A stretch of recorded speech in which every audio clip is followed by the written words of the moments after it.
विधानसभा मतदारसंघामध्ये महाविकास आघाडीचे दोन घटक पक्ष राष्ट्रवादी काँग्रेस आणि काँग्रेस आहे. या दोन्ही पक्षाला एबी फॉर्म दिले गेले आणि दोन्ही पक्षाकडून वेगवेगळे दोन उमेदवार उभे केले.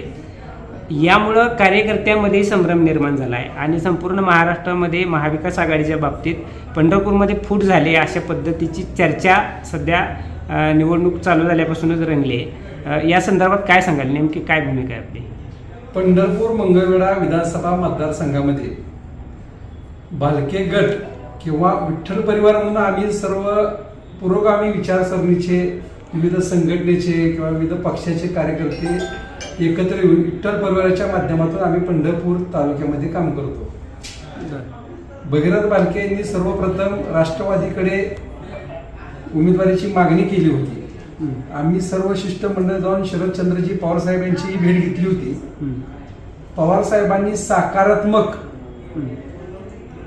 दृष्टिकोन ठेवून त्यांनी स्पष्ट सांगितलं होतं की मला भगीरथ दादा भालके यांनाच उमेदवारी द्यायची आहे. माझ्या मनामध्ये भगीरथ भालकेशिवाय दुसरा कोणीही नाही हे स्पष्ट संकेत आम्हाला दिलेले असताना सुद्धा आणि उमेदवारी भरायला सांगितलेली असताना जाणून बुजून पवार साहेबांना सुद्धा अंधारात ठेवून पवार साहेबांच्या कानावर परत खोटं नाटक किंवा गैरसमज निर्माण करून उमेदवारी भरायला सांगितला पण एबी फॉर्म दिला नाही. एबी फॉर्म आम्ही देतो म्हणले, एबी फॉर्म काय दिला नाही. त्याच वेळेला आम्ही काँग्रेसला सुद्धा यापूर्वी महाविकास आघाडीचा एक घटक पक्ष असल्यामुळे आणि आमच्या मतदारसंघाच्या लोकप्रिय खासदार प्रणितीताई शिंदे असल्यामुळे प्रणितीताई शिंदे यांच्याकडे आम्ही सुद्धा काँग्रेसच्या कडे मागणी केली होती.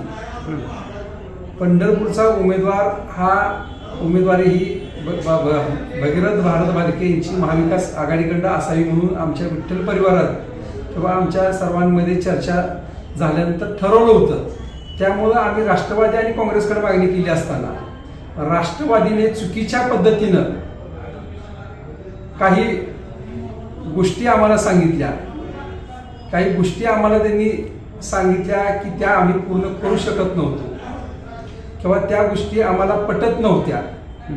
म्हणून मग राष्ट्रवादी जर चुकीच्या पद्धतीने निर्णय घेत आहे हे आम्हाला दिसल्यानंतर आम्ही आमच्या खासदार प्रणितीताई शिंदे यांच्याशी संपर्क साधल्यानंतर त्यांनी तात्काळ आम्हाला काँग्रेसचा उमेदवार अर्ज भरायला लावला आणि लगेच दिल्लीला घेऊन भगीरथ दादा भालके यांना गेले आणि दुसऱ्या दिवशी त्यांनी काँग्रेसच्या लिस्टमध्ये उमेदवारी जाहीर केली आणि एबी फॉर्म सुद्धा दिला.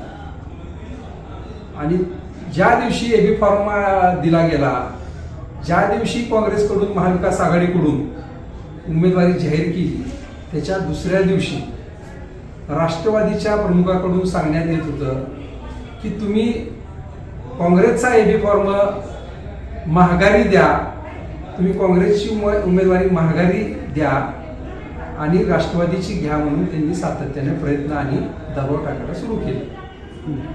वास्तविक पाहता एखाद्या राष्ट्रीय पक्षाने जर एखादी उमेदवारी जाहीर केली असेल, ते पण त्या पक्षाचे प्रमुख नेते राहुल गांधी यांनी दिल्लीमध्ये ठरवून जर उमेदवारी दिली असेल तर त्या एवढ्या मोठ्या पक्षाची उमेदवारी आपण नाकारणं आणि तेही घटक पक्षामध्ये दुसरीकडे आपण त्याची उमेदवारी घेणं हे घातक विश्वासघातकीपणाचं होतं.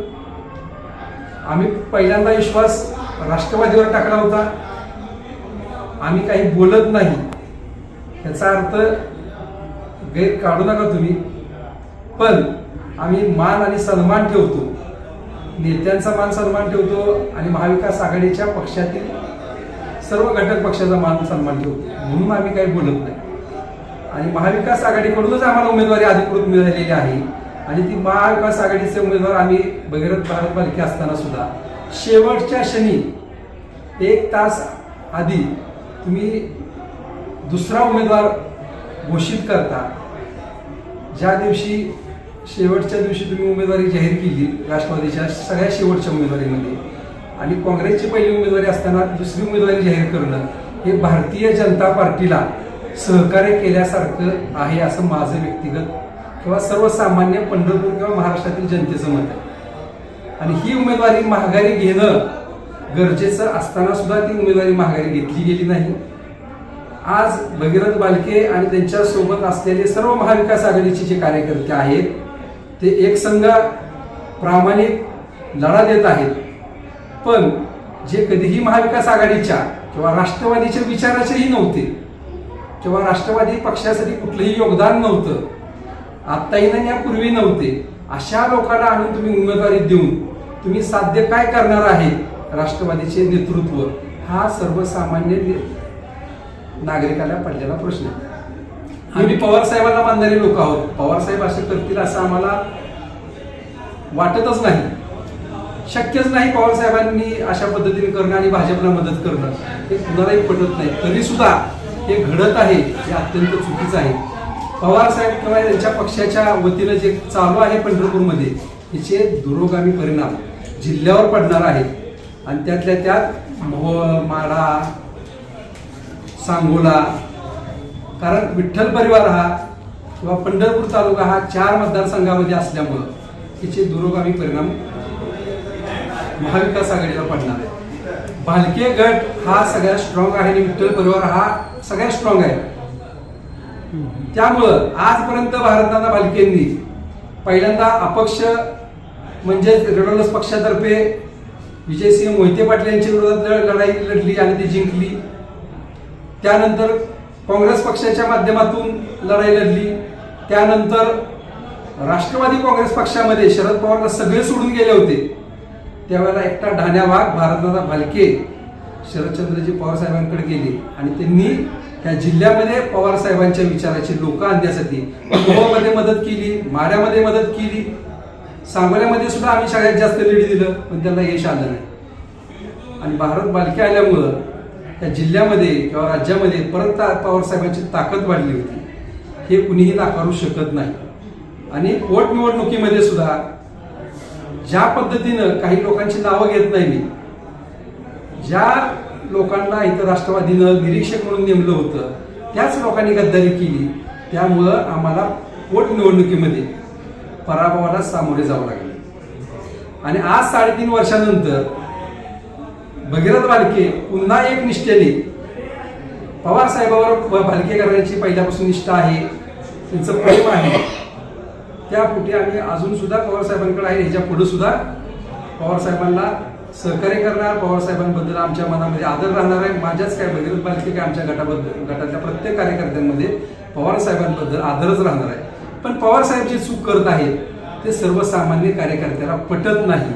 जो राष्ट्रवादीचा कार्यकर्ताच नाही त्याच्यासाठी तुम्ही भाजपला मदत करता हे कदापि मान्य नाही. आणि ही लढाई पंढरपूर आणि मंगळवेढा तालुक्यातील दुरंगी लढत आहे, त्यामुळं बाकीच्यांचा आम्ही विचारच करत नाही.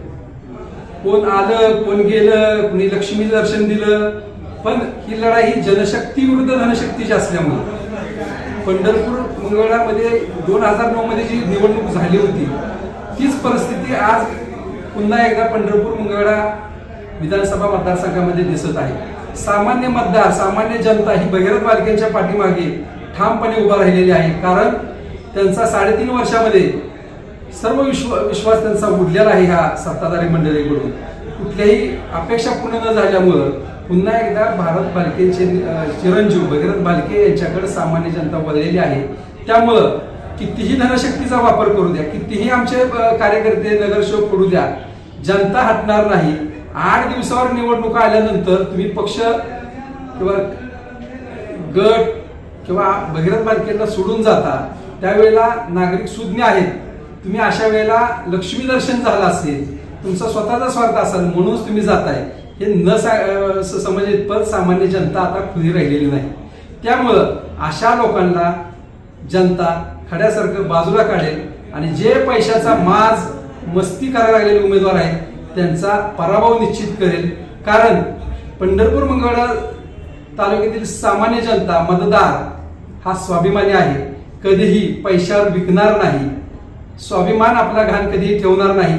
त्यामुळे आम्हाला खात्री आहे पंढरपूर मंगळवेढा तालुक्यातील मतदार हा विकणार नाही, हा स्वाभिमानी आहे. जो विकत घेण्याचा प्रयत्न करतोय त्याला त्याची जागा दाखवल्याशिवाय राहणार नाही. तुम्ही आता की एबी फॉर्म साठी चुकीची काहीतरी तुम्हाला मागणी केली होती, ती सांगण्यासारखी असेल तर सांगा. राजकीय गोष्टीमध्ये काही गोष्टी आहेत ना, ह्याला आणा त्याला आणा.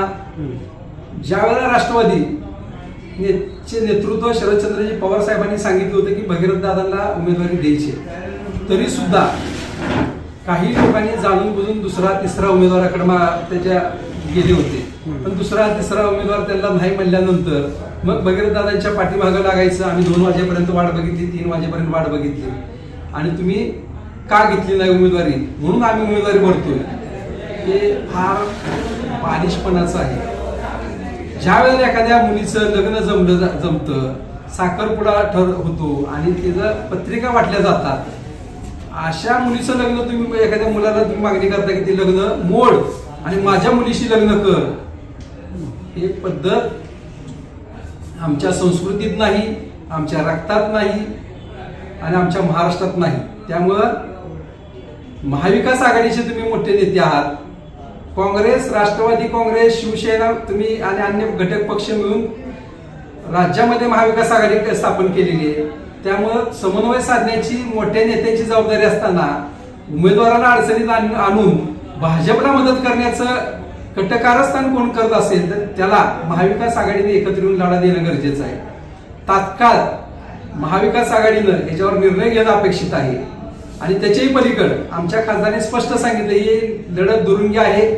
त्यामुळं कोण उभा राहिले त्यांना आम्ही गिनतच नाही, कारण ही पंढरपुरातील लढाई आहे, ही मंगळवेढ्यातील लढाई.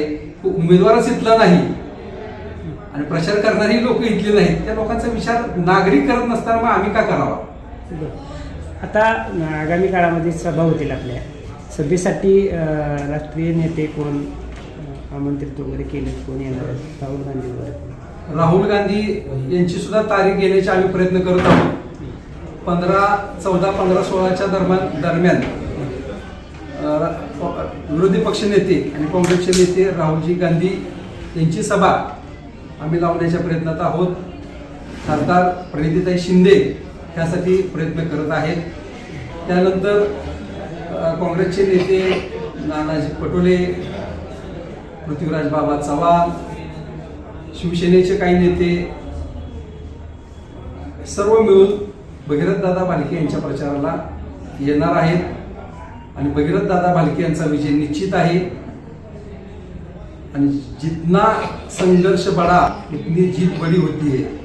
त्यामुळं आमच्यातल्या जवळच्या लोकांना जरी फोडलं, आमिष दाखवली, तरी सुद्धा सामान्य जनता कदापिही भगीरथ भालकेला वाऱ्यावर सोडणार नाही. कारण निष्ठेने काम करणारे आणि स्वाभिमानी मतदार हा भालकेंच्या सोबत आहे, भारत नानांच्या सोबत आहे आणि तो राहणार आहे.